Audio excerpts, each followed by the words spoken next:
Jean Lorcin, je dirais que je suis issu de l'imagination d'un infirmier qui a voulu faire la séparation entre son travail professionnel et puis son travail d'auteur.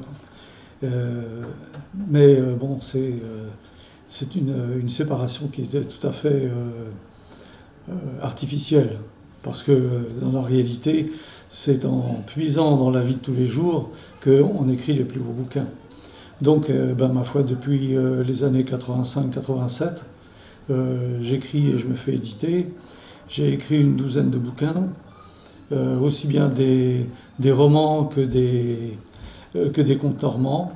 Je suis en train de louvoyer entre Guy de Maupassant et puis Alphonse Daudet, dans le style et dans les thèmes. Mon dernier, c'est Le Centurion Corneille.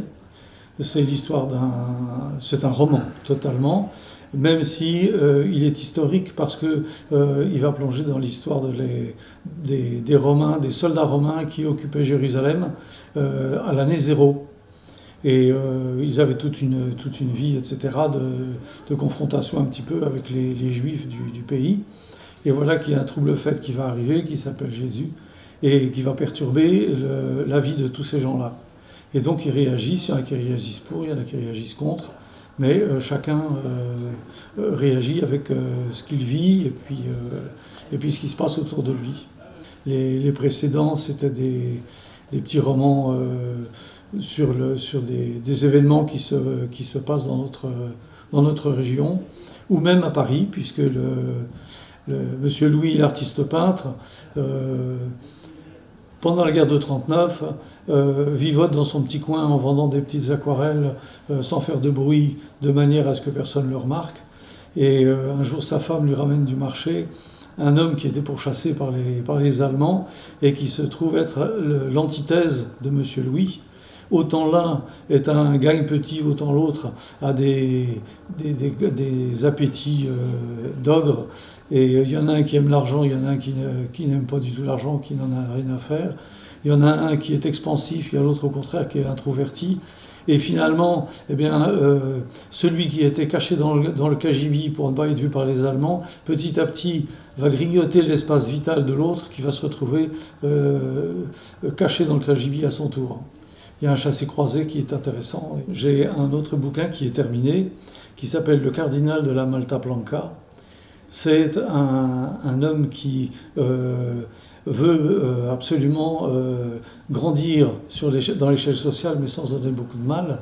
Et donc, il est entré à l'église pour se faire ordonner prêtre. Et une fois prêtre, il vise à devenir prélat. Et il connaît toutes les astuces et il finit par être prélat, mais tôt ou tard, il est rattrapé par la situation dans laquelle il est. Voilà, il s'appelle Le Cardinal de la Malta Blanca, et donc il devrait sortir aussi incessamment sous peu. Sinon, j'ai deux autres romans policiers. Le premier s'appelle La momie au centre du cercle. C'est une momie qui sème la terreur dans les rues de Bernay, et qui se déroule là à notre époque. Ensuite, le deuxième, c'est Le mort du bois au cep, c'est-à-dire qu'un jour, on trouve un cadavre dans une décharge, et puis tout est... Enfin, je ne veux pas rentrer dans l'histoire, hein, mais on se retrouve avec un vieil aristocrate qui a du mal à tenir son rang, et puis une histoire de faux monnayeur. Voilà. C'est le polar par excellence.